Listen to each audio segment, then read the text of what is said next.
ஜாஸ்தி ஆயிடுச்சு. கடனை எப்படி கட்டுறது படிக்கிறத கடனை கட்டுறதுன்னு அடுத்து அதிகமா இருக்கு. அதனால எல்லா கடனையும் ஏன்னா அது தள்ளுபடி பண்ண முடியாது. நேஷனல் பேங்க்ல வாங்குற கடன், கோஆபரேட்டிவ் பேங்க்ல வாங்குற கடன் தள்ளுபடி பண்ணிடலாம். அது ஸ்டேட் கவர்மெண்ட் காசு. நேஷனல் பேங்க் வாங்குறதுனா அது ஸ்டேட் கவர்மெண்ட் காசு இல்லை, அது ஒரு பொதுவான பணம். யாரும் அது தள்ளுபடி எல்லாம் பண்றதுக்கு யாருக்கும் அதிகாரம் கிடையாது.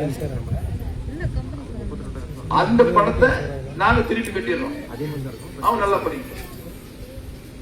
அதே மாதிரிதான் இப்ப என்ன பண்ணாரு, இந்த 5 வருஷத்துல திமுக கவர்மெண்ட் செஞ்ச தப்புனால எல்லாம் நிலையேறி ஒவ்வொரு குடும்பம் சிரமத்தில் இருக்கு. அப்படி சிரமத்தில் இருக்கிற குடும்பங்களுக்கு நிவாரணமா ஆட்சிக்கு வந்து ஒரே தவணையா ஒரே முறை 10,000 ரூபாய் வழங்கப்படும் என்ற வாக்குறுதி நமக்கு. இப்ப டிஎம்கே தலைவர் ஸ்டாலின் 2021 என்ன பண்ணாரு, பெண்களுக்கு உரிமை தொகை 1000 வழங்கணும்னு சொன்னார், அனௌன்ஸ் பண்ணாரு. ஓட்டு போட்டாங்க, முதலமைச்சர் ஆயிட்டார். உடனே கொடுக்கணும்ல, 3 வருஷம் கொடுக்கல. நானு எதிர்கட்சி தலைவர் எல்லாம் சட்டசபையில சண்டை போட்டோம், வெளியில ஆர்ப்பாட்டம் நடத்தணும், கொடுக்கல. 3 வருஷம் கழிச்சு தான் கொடுக்குறேன். இப்ப நாம அதே ஸ்கீமே 21 அனௌன்ஸ் பண்ணோம். நாமளும் தேர்தல் அறிக்கல நம்ம 1500 கொடுக்கணும்னு சொன்னோம். உழவிலக்கு திட்டத்தின் வாயிலாக குடும்ப தலைவர்களுக்கு 1500 ரூபாய் கொடுக்கணும். 2021 தேர்தலில் நம்ம அறிவிச்சிருக்கோம். ஆனா 27 சகோதரிகள் தாய்மார்கள் மேல நம்பிக்கை இல்லாத அவங்க போட்டீங்க. ஆனா அவர் ஏமாத்திட்டார், நாங்க ஏமாத்த மாட்டோம்.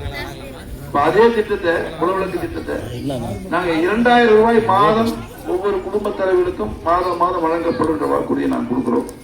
அதனால பல வாக்குறுதிகள் கொடுத்திருக்கிறோம்.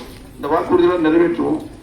அதுக்கு உதாரணம் புரட்சி தலைவர் அம்மா 2011 எலெக்ஷன் நிற்கும் போது கேட்டா சொன்னாங்க, ஆட்சிக்கு வந்தா எல்லா குடும்பத்தில் இருக்க சகோதரிகளுக்கும் விலையில்லாத மிக்சி கிரைண்டர் ஃபேன் கொடுக்கணும்னு சொன்னாங்க.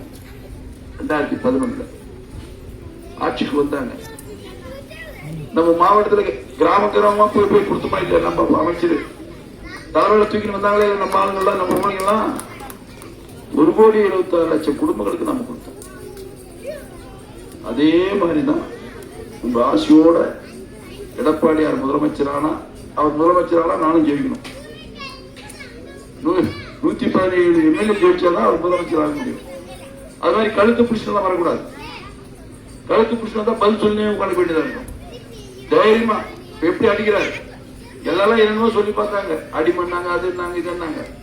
ஆனா தமிழ்நாட்டு அரசியல புரட்சி தலைவி அம்மா மாதிரி நடந்துக்கிறாரு. அவரு கூட்டணியை முதல்ல நாங்க தான் அறிவிச்சோம்.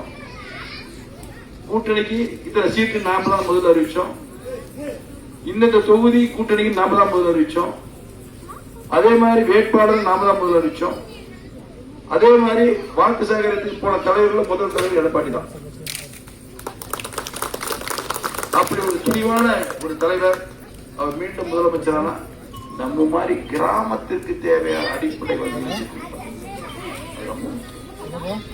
எனவே பாலம்பட்டி வாக்காளர் பெருமக்களை, அன்பு தாய்மார்களே, சகோதரிகளே, பெரியோர்களே, உங்கள் வாக்குகளை இரட்டை சின்னத்தில் வாக்களித்து எடப்பாடியார் முதலமைச்சர் அவர்களுக்கு வேப்பனப்பள்ளி சட்டமன்ற தொகுதி சட்டமன்ற உறுப்பினரும் அருகாமையிலிருந்து உட்கார வைத்தார் என்ற நிலைமை நீங்கள் உருவாக்கி கொடுக்க வேண்டும் என்று கூறி, காலம் கடந்து எத்தனை மணிக்கு வந்தீங்க, நம்ம பண்ணிக்கணும். இந்த காலம் வர யாரு முதலமா எல்லாம் பார்க்கணும், பண்ணிக்கணும். தயவு செய்து வாக்களியுங்கள். நன்றி.